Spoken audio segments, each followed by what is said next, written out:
And there's a whole lot to get to. We've got to talk about Danielle Smith and the Quds 4 because Tucker asks Danielle Smith about the Quds 4. And in my opinion, she gives a pretty bullshit answer. Like, I think it's subpar, very subpar. And I'll show you a couple of supporting documents to the degree where I almost have to say, what's your game, Danielle Smith? Honestly. And I wish that that question died with Mr. Kenny.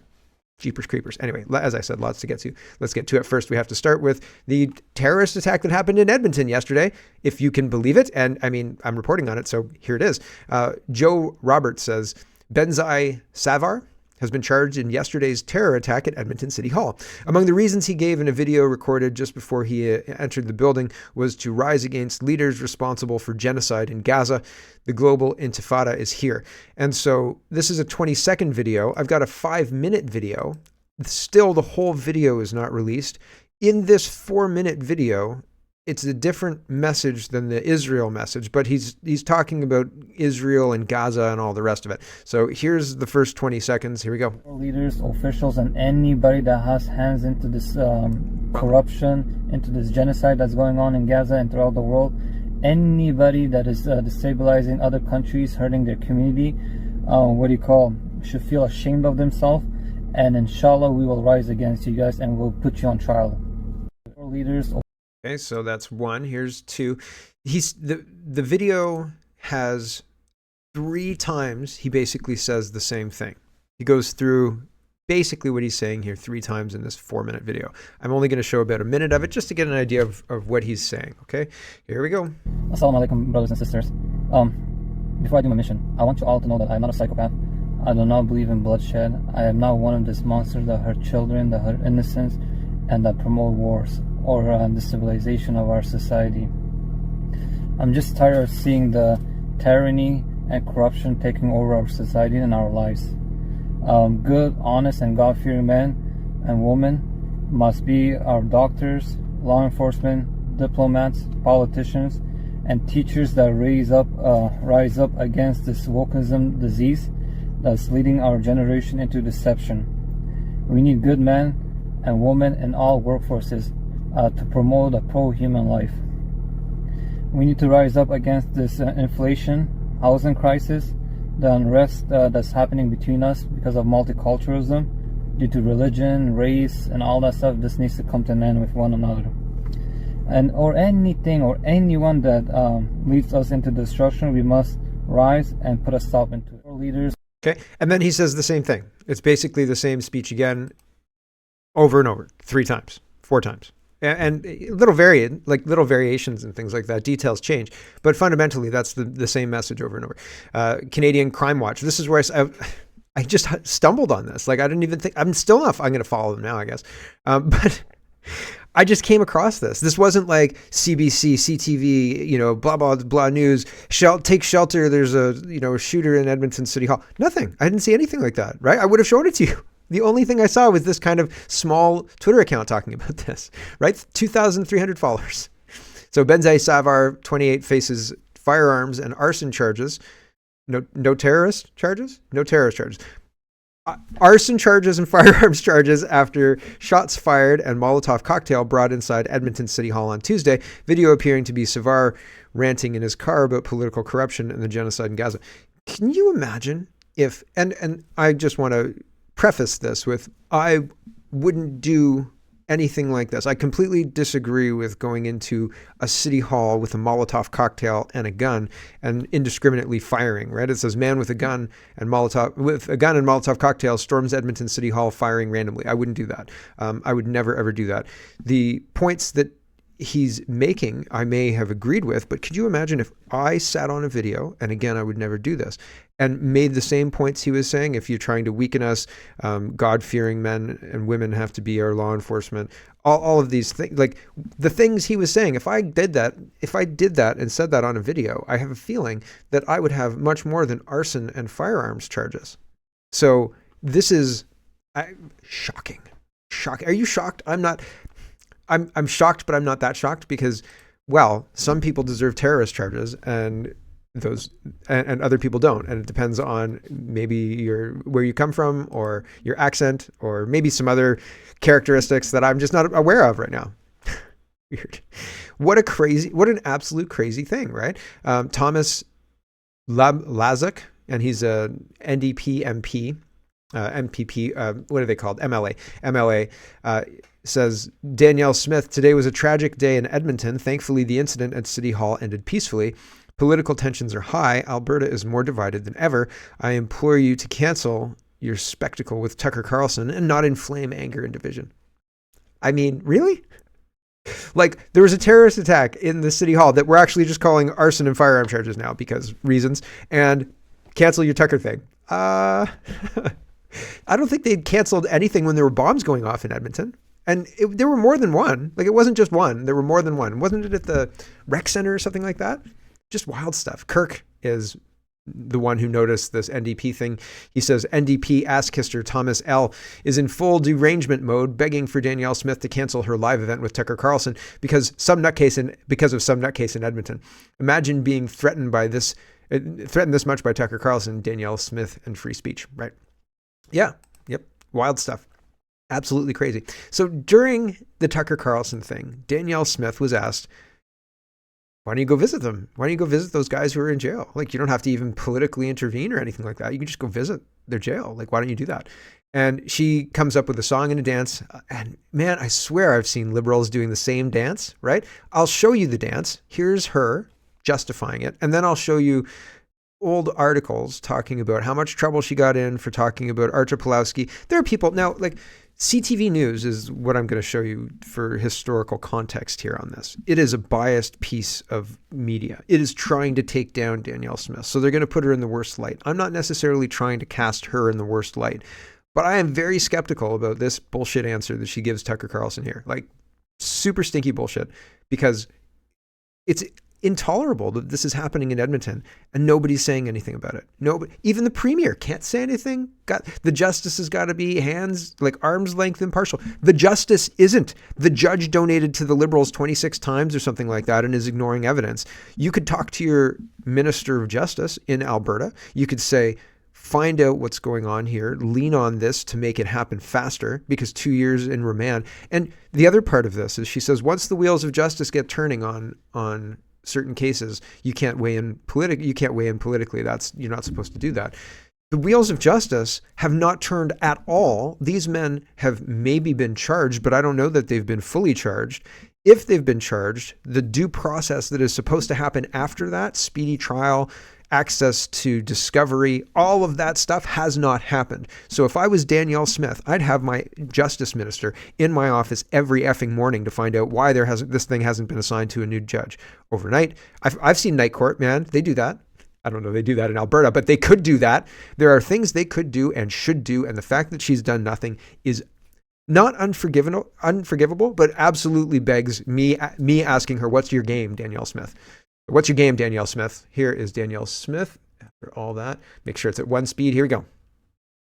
The Emergency Act were illegal, and they chose to appeal rather than accept the judgment of the court. But it's a lawless government acting in a lawless way, and I have great sympathy for anyone who's been in the victim of that. Thank you for saying that.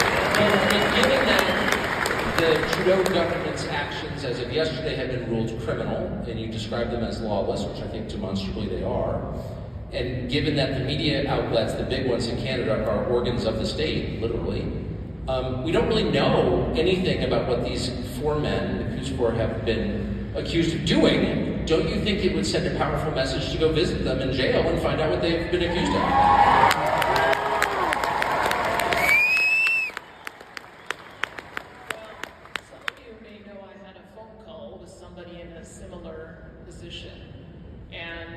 What I have learned is that all I can say is the Crown operates independently.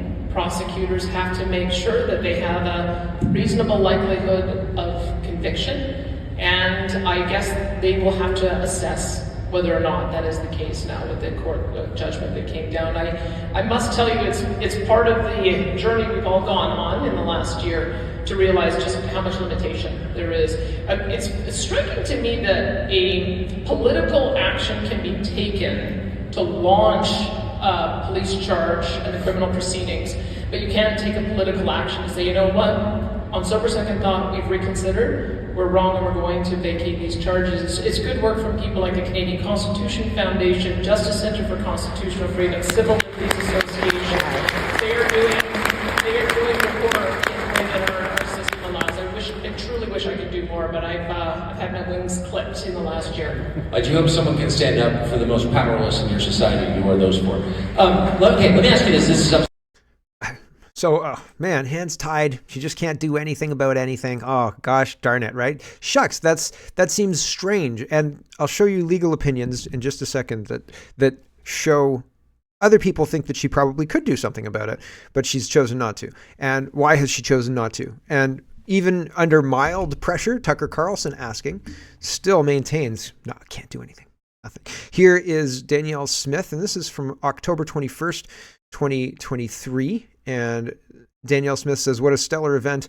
Over 1,000 of the most driven entrepreneurs and industry brand leaders come to Bantha, Alberta for the Gathering 2023 Summit. I would love Amazing Polly to do, I don't know, look into this just briefly if she has time, but I thought it was funny because this is a black eye. Is this Danielle Smith getting her black eye? What's the black eye? Hold on. Let's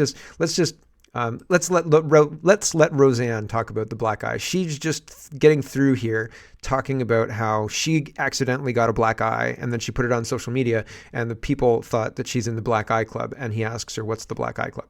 I took a picture. They're like, oh, she's in the black eye club. I mean, saying I was a Satanist and shit. Sometimes people, well, I don't know. It's some kind of ritual they do, and they all got a black eye. Oh, but sometimes people, you're saying something. Sometimes you just fall down and hit your eye. Yeah. You can't go. That's what I was saying. That they just go way too far with it. So yeah, this is me going way too far with this. Hold on. It's also one eye, right? Celebrities covering a single eye. So the one all-seeing eye, that's a huge trope in celebrity and things like that. Here's a video showing all of the examples of this celebrities covering their eye, right? So this is very, very symbolic, okay? And the black eye as well, symbolic in and of itself, but it's all the same symbology. And is this Danielle Smith getting her black eye, right? And it seems very innocuous. She talks about cults. She talks in her statement about this being very culty right at the beginning. Here. Well, Ryan, thank you so much for that kind introduction. An entry appeared in my calendar saying I was going to a cult gathering. How am I going to explain that one to the media? But Snickers was up on the board, so I feel like you guys are pretty mainstream. So Snickers, PepsiCo, right? Yeah, it's super mainstream. So I just thought all of that was very strange. And Courageous Knight says, hey, Mark, here's the evidence Danielle Smith can grant amnesty or pardons. She would have to go through a procedure. She'd have to put a framework together, but this is him pointing this out. So credit where it's due. Thank you, sir, or madam. And CTV News Edmonton, this is from a while ago. This is from January 16th, 23, a year ago. Holy cow. Alberta Premier Danielle Smith, I'll skip to here. Law professor Lorian Hardcastle says there is a way. If you have the last name Hardcastle, if you don't become a professor, you're doing something wrong.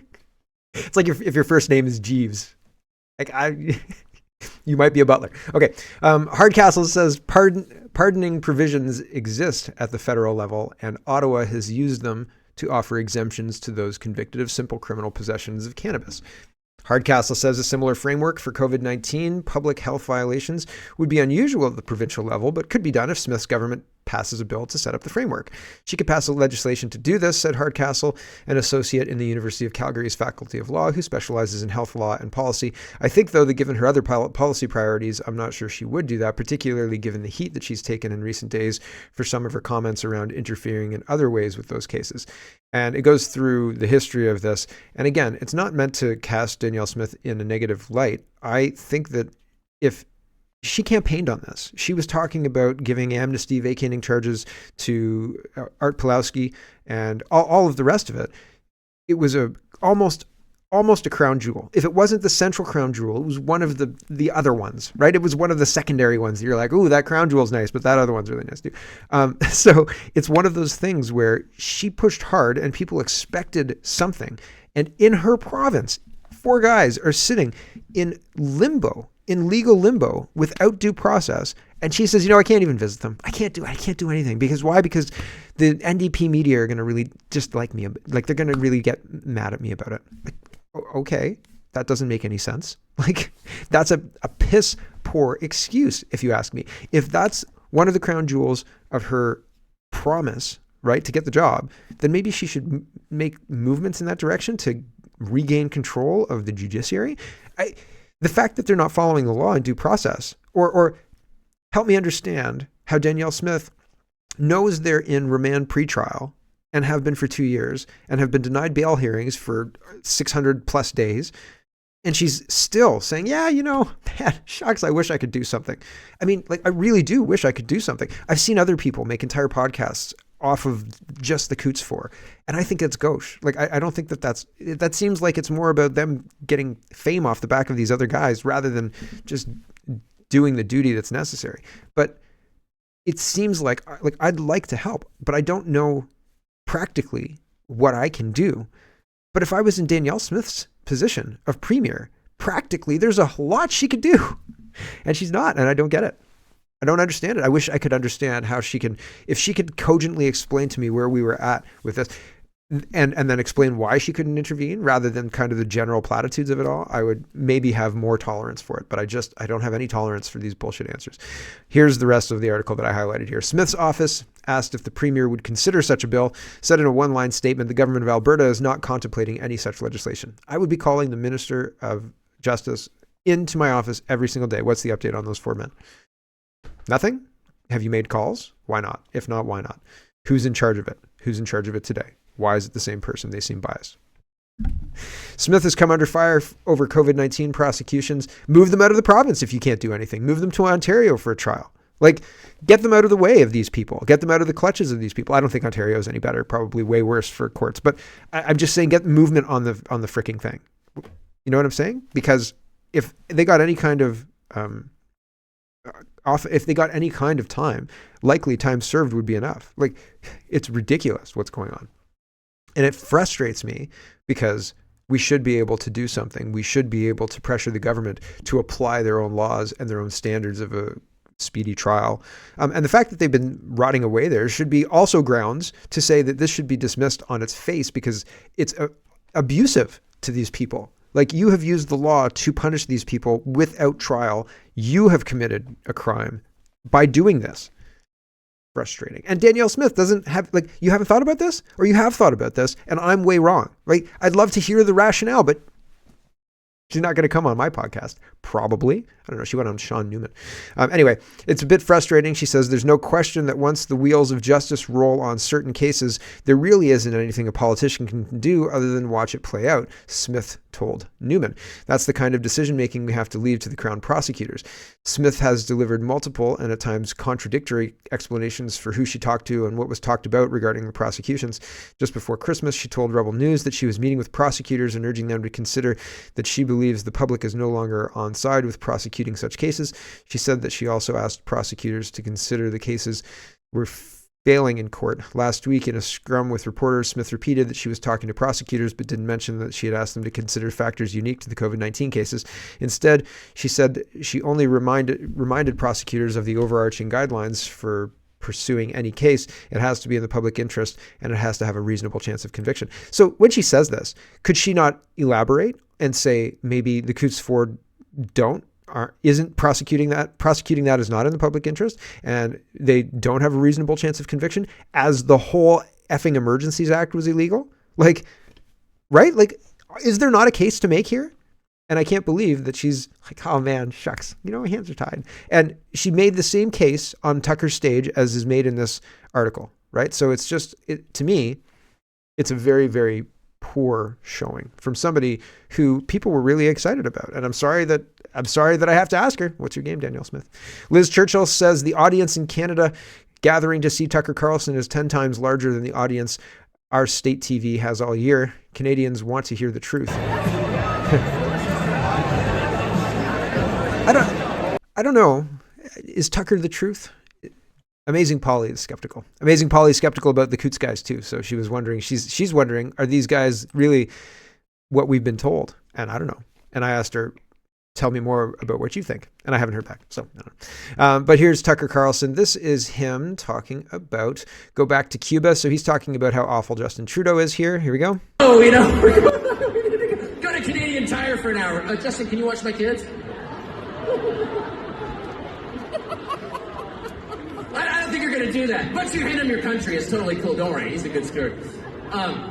But he will collapse under the weight of his own ludicrousness and go back to Cuba or do whatever he does. But, right? You know, I don't know if that's true or not, but it's just too great to check. Though if I ever meet him, I'm going to demand a 23andMe, like, right away. That was actually pretty good. I like that.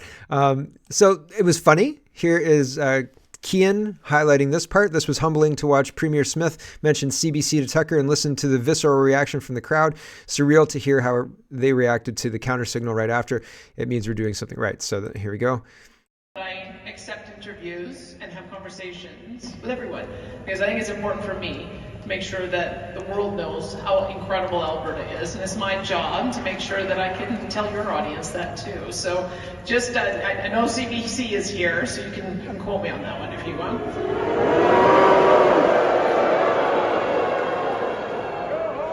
But to answer the question... Thank you for those boos. Well deserved. I should mention, Ian Bexty from Counter Signals here as well, as is Derek. Good job, Kian, right? So there you go. Although, I mean, I don't know, that whole thing with being like the CPC's mouthpiece is a little weird, right? The whole coordinated attacks on Bernier and stuff, that's weird. Anyway, back to this. Chief Nerd highlights this. Tucker has questions about Canada's assisted suicide program. It's government murder, by the way. I don't want to call it MAID because MAID sounds too nice when the goal is just to kill people, and very specific people, as Tucker quite astutely points out. Here we go. You're killing 50,000 of your citizens if the government is doing that through the MAID program. And a lot of them are not actually terminally ill, they're just sad. And the government is encouraging them to submit to being killed by the government. And then we'll release the recent statistics. Like, what is that? What is that? Yeah, it's genocide. That's exactly what it is. It's killing large groups of people. And who are those people, by the way? We don't know, because your government hasn't released the stats. What percentage of those are born in Canada? I bet right around 100%.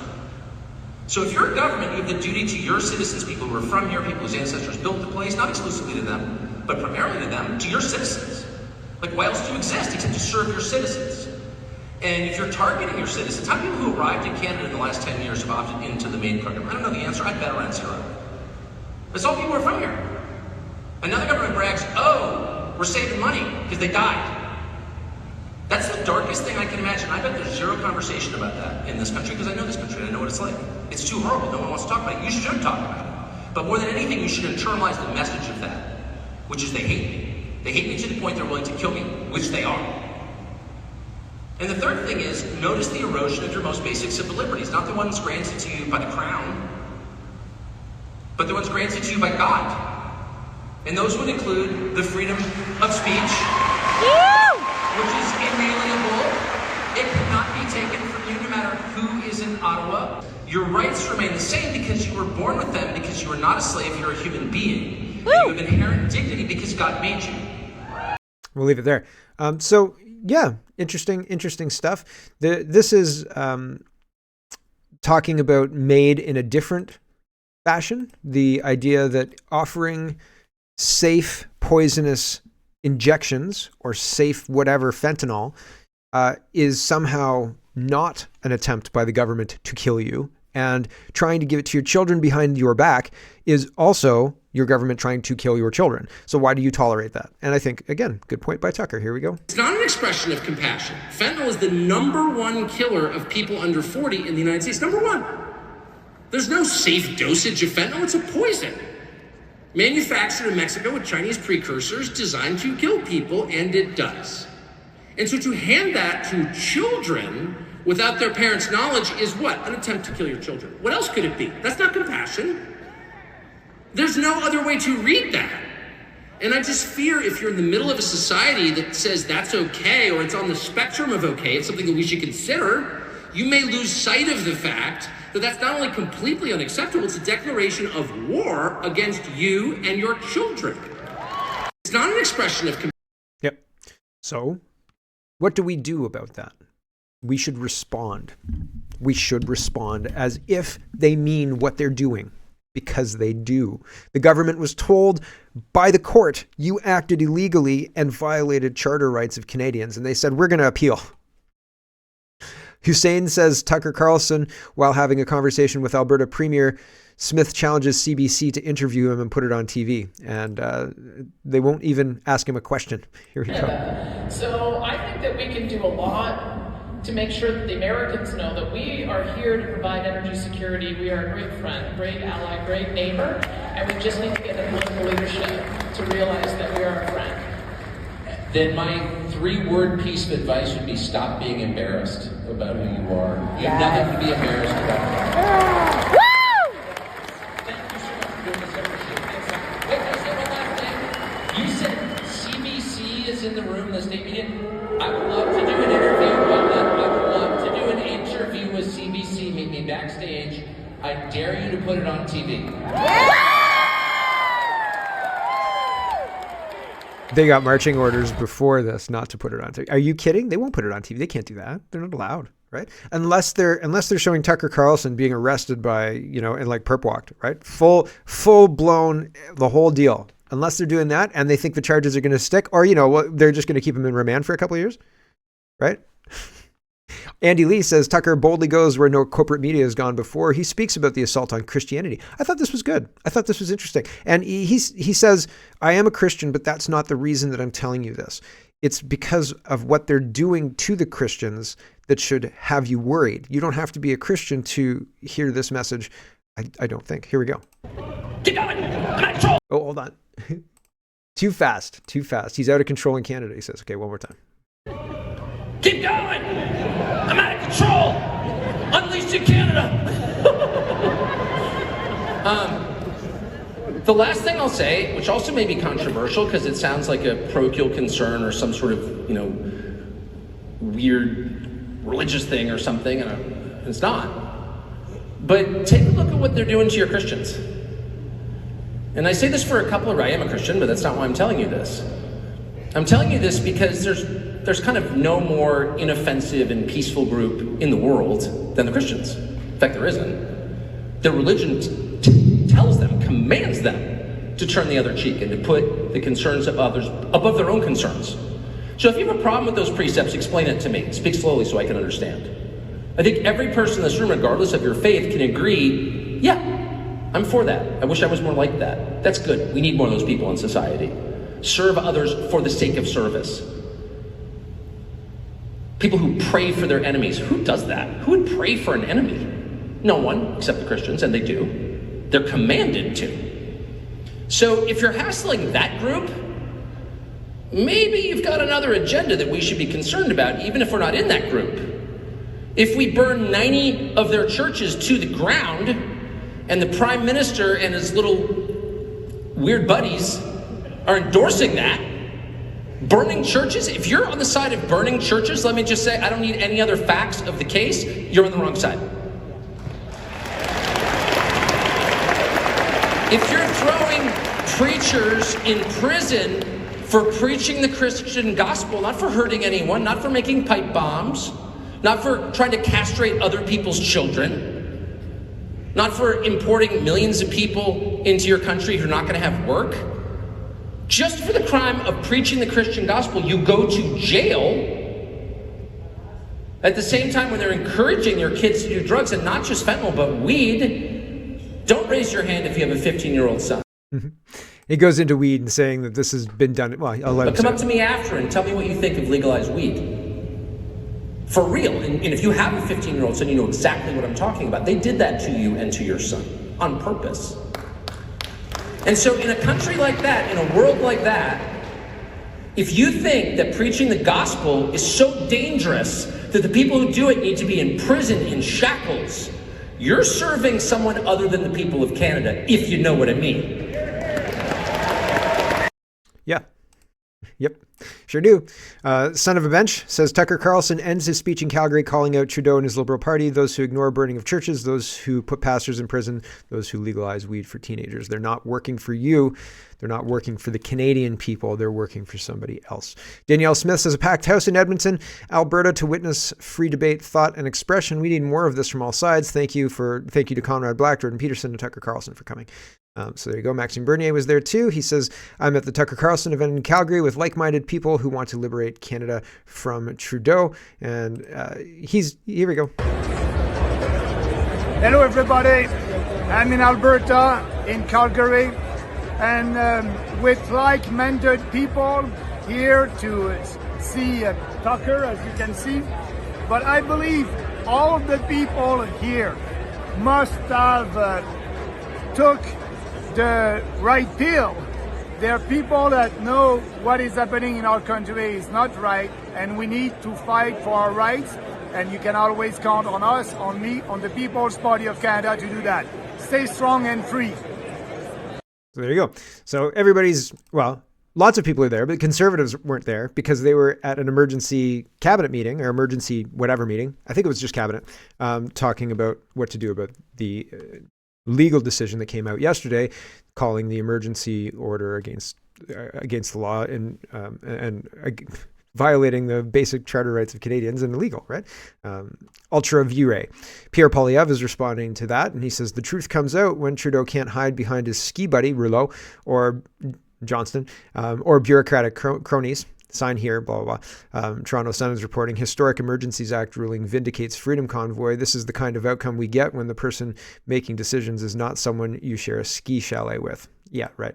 And this one, like the Rouleau Commission, it didn't have any weight. Like it wasn't precedent setting. It was just there. It was a wet noodle to make Trudeau, it was supposed to honestly review the Emergencies Act. But it was made into a farce by Trudeau. And he couldn't make this one into a farce, I guess. So he'll water it down, send it to the Supreme Court where they'll make it into a farce and he'll get away with it, right? CPAC is reporting, and this is from the 23rd, so a couple of days ago. We respect very much Canadian independent judiciary, or Canada's independent judiciary. However, we do not agree with this decision. It doesn't really matter if they agree or not, right? Like, here's Freeland to tell us. So we are aware of the court decision. We have discussed it with the Prime Minister, with cabinet colleagues, with senior federal government officials and experts. We respect very much Canada's independent judiciary. However, we do not agree with this decision, and respectfully, we will be appealing it. I would just like to take a moment to remind Canadians of how serious the situation was in our country when we took that decision. They were joking about tanks, right? They were, how many tanks do you think we'll need? Right? Like, super serious, right? They were very heavy-hearted, right? Like, ha ha ha, good one. Larry Brock says the outcome of Justice Mosley's decision is quite different from the outcome of the Rouleau Commission. This case has the binding weight of precedent to appeal, given the detailed reasons in this decision. The government will have a mountain to climb. They don't like climbing mountains. They will pay other people to climb the mountain for them. They'll get some consultants, right? And the consultants will outsource it to the Sherpas, and the Sherpas will climb the mountain, and the Liberals will claim. Hello, everyone. Thanks very much for watching.